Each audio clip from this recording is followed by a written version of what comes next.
సందర్భంగా ఇచ్చిందో ఆ మాటను నిలబెట్టాలని చెప్పి మీరు కోరుతున్నారు అంతే తప్ప వేరే ఏం కోరట్లేదు.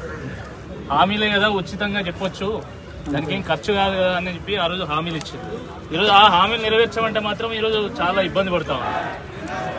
వాస్తవానికి అందులో పెద్ద ఇబ్బంది పడేటువంటి అంశాలు కూడా ఏం లేవు. గ్రూప్ 2 పోస్ట్ పెంచమంటున్నారు, గ్రూప్ 3 పోస్ట్ పెంచమంటున్నారు, గ్రూప్ 1:100 చేయమంటున్నారు.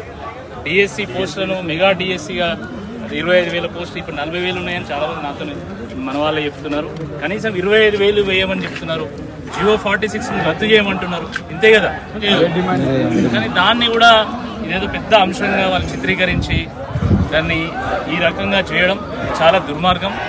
తిరుగుబాటు, తెగింపు, త్యాగం అనేది ప్రతి ఒక్కరి డిఎన్ఏలో ఉంది. మన తెలంగాణ గడ్డ మీద పుట్టినటువంటి ప్రతి ఒక్కరి డిఎన్ఏలో ఉంది. కానీ దాన్ని లాఠీలతోని, బారికేడ్లతోని, ముళ్ళ కంచెలతోని, పోలీస్ పహారాలతోని, వాళ్ళ తుపాకులతోని ఈరోజు అణచివేయాలని చూస్తే ఊరుకునేటువంటి సమాజం తెలంగాణ సమాజం కాదు. తప్పకుండా తిరుగుబాటు వస్తుంది. తిరగబడతాం 100%. ఆ తిరుగుబాటు అంటే ఏందో ఈరోజు స్వయంగా అందరం కూడా చూసినాము.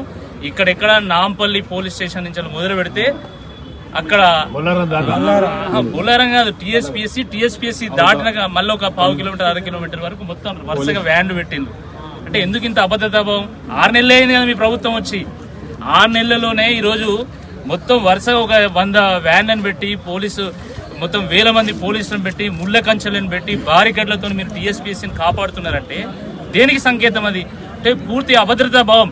నిజంగా మీలో చిత్తశుద్ధి ఉంటే ఒక మంత్రి వచ్చి స్వయంగా ప్రకటించవచ్చు కదా, మేము క్యాలెండర్ ఇస్తాము, మేము గ్రూప్ 2 ఇస్తాము, గ్రూప్ 3 ఇస్తామని దాంట్లో భయమైంది. అంటే మీలో చిత్తశుద్ధి లేదు, మీకు ప్రణాళిక లేదు, ఏం లేదు. జాబ్ క్యాలెండర్ అంటే ఢిల్లీ ప్రణాళికలు, ఢిల్లీ టూర్లు, లేకపోతే ఎన్నికల సమావేశాలు, పార్టీ పంచాయతీలు, పదవుల పంపకాలు, ఇది అనుకుంటాను వాళ్ళు క్యాలెండర్ అంటే. క్యాలెండర్ అంటే గ్రూప్ 2 ఎప్పుడు ఇస్తారు, గ్రూప్ 3 ఎప్పుడు ఇస్తారు, గ్రూప్ 4 ఎప్పుడు ఇస్తారు, దీన్ని స్పష్టత ఇవ్వమని మాత్రమే కదా మనం అడిగేది. దీంట్లో ఇబ్బంది ఏంది? కాబట్టి 100% రాజకీయాలకు అతీతంగా మీ పోరాటానికి నైతికంగా అదర్వైజ్ ఆల్సో మీ మద్దతుగా నిలుస్తాం. 100% నిలుస్తాం. మన జియో 46 రద్దు చేయమని చెప్పి జస్ట్ కొంతమంది వాళ్ళు బాధితులు, ఎందుకంటే పాపం వాళ్ళని దగ్గర కూడా రాణిస్తలేరు కాబట్టి వాళ్ళని నేను తీసుకెళ్దామని చెప్పేసి సెక్రటేరియట్ వెళ్తే మమ్మల్ని కూడా గేటు దాటనియాలి.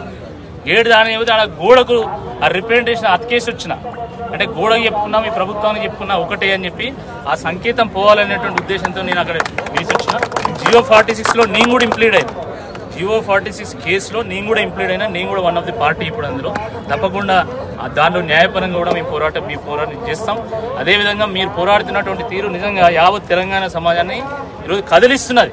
నేను వరంగల్ జిల్లా వాసిగా చెప్తున్నా, మా జిల్లాలో కూడా చాలా మంది ఫోన్లు చేసిండ్రు, అన్న నువ్వెందుకు కనవల్లే అంటే నేను మొన్న ఆల్రెడీ 2 సార్లు నేను అరెస్ట్ అయ్యి వచ్చిన, 3సారి కూడా అరెస్ట్ ఎందుకు, వాళ్ళు అరెస్ట్ అయితే కూడా వాళ్ళకి మళ్ళీ వాళ్ళకి మద్దతుగా వెళ్ళాలని చెప్పి నేను అరెస్ట్ కాలేదని చెప్పి చెప్పడం జరిగింది. చాలా జిల్లాల్లో దీని మీద చర్చ జరుగుతున్నది. కాంగ్రెస్ పార్టీలో కూడా చర్చ జరుగుతున్నది, ప్రభుత్వంలో కూడా చర్చ జరగాలి, కేబినెట్లో కూడా చర్చ జరగాలి, మీ డిమాండ్లు నెరవేరాలని చెప్పేసి మేము అది మాత్రమే కోరుకుంటున్నాం తప్ప వేరే ఏం కోరుకోవట్లేదు. తప్పకుండా 100%